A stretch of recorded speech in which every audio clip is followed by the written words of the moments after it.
We now have breaking news.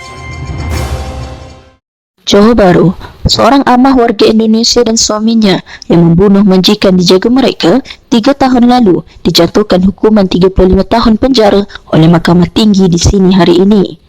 Bagaimanapun, tertuduh pertama, Bartolomus Fresqueda yang juga tukang kebun di kediaman warga emas itu turut diperintahkan disebat 12 kali, manakala isterinya, Ekalia, yang juga tertuduh kedua, hanya diperintahkan hukuman penjara.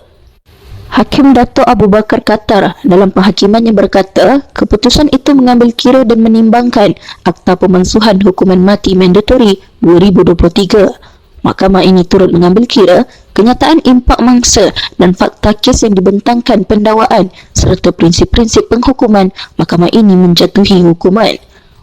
Oleh itu, tertuduh pertama dijatuhkan hukuman penjara 35 tahun mulai tarikh tangkap dan sebatan rotan 12 kali, manakala tertuduh kedua dihukum penjara 35 tahun mulai tarikh tangkap dan tiada sebarang rotan, katanya.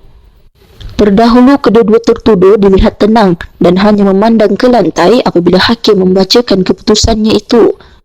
Bagaimanapun, keluarga mangsa yang hadir dilihat bergegas meninggalkan mahkamah selepas keputusan dibacakan hakim.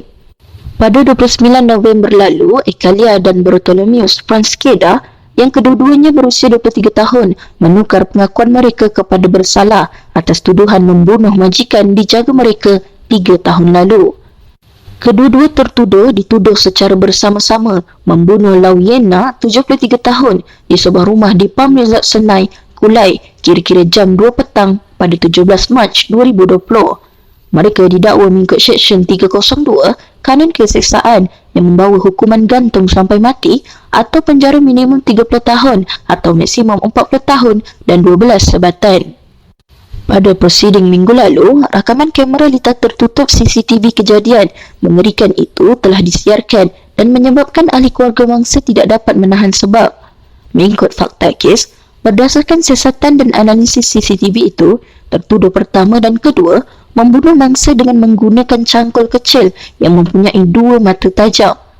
Tertuduh pertama dan kedua telah memukul mangsa dengan cangkul kecil itu pada kepala ketika mangsa sedang berehat sebelum mereka mengambil Toyota Alphard serta telefon bimbit mangsa untuk ke Kuala Lumpur dan bertemu rakan bagi mencari kerja baru.